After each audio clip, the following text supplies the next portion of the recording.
Hello? Marianne? Yeah. Hi, Barnes, Leslie, and Jimmy. Hey. Hey. I got this email from Marianne. This actually came in about a week or two ago. She was writing me about, my previous rat problem. I had a rat problem. And she relayed a rat story of her own that happened to her, which I thought was very entertaining. Maybe if you're eating right now, you may not want to hear it.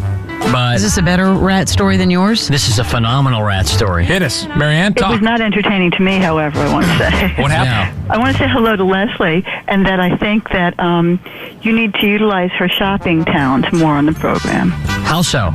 Well, I don't know. Maybe you could come up with something. She could give shopping reports or... give some insider information. Yeah, exactly. Yeah, thank you. I really appreciate that about you, Leslie. You want me to tell my rat story? Yeah. Okay.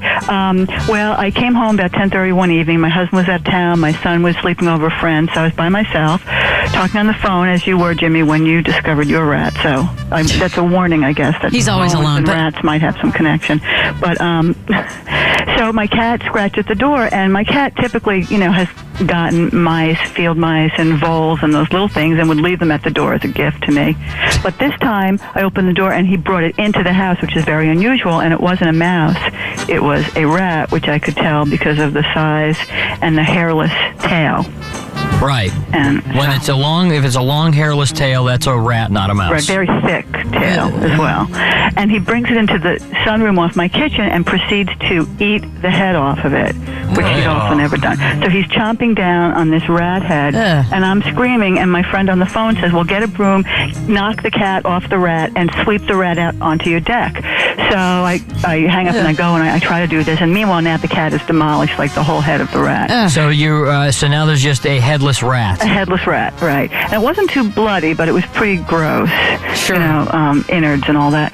So I finally do that. I don't know that word's come up before in the morning. Innards. It could be the phrase that pays. Okay. But, anyway, so I sweep the rat body onto my deck and off the deck into the woods and come back in. And I'm, entirely grossed out. And then I see this rat eyeball that I had missed on the tile floor. Man, chances are, if you were eating right now, you've already sent it back up. The rat So eyeball. now I don't know what to do. Now I have to get paper towels and pick up the eyeball. In Vietnam, that's a delicacy. Oh, stop it. Well, if I would have known that, I might have saved it. As a Christmas gift, what do you give a guy kind of thing that you did earlier. But so I throw the red eyeball away, and I, talk to my girlfriend again. I finally go back to bed. It's after midnight. I'm just about falling asleep, and the cat jumps up on the bed and starts snuggling against me. And, it had rat breath and all that, but I thought, well, I'm too tired to kick the cat off. And the cat's purring, and then all of a sudden the purr starts to change into a retch. And the cat starts going,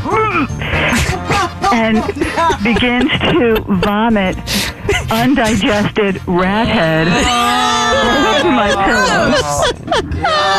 Thanks, Jimmy, for this story. God. So isn't that worse than your rat experience? Would you say?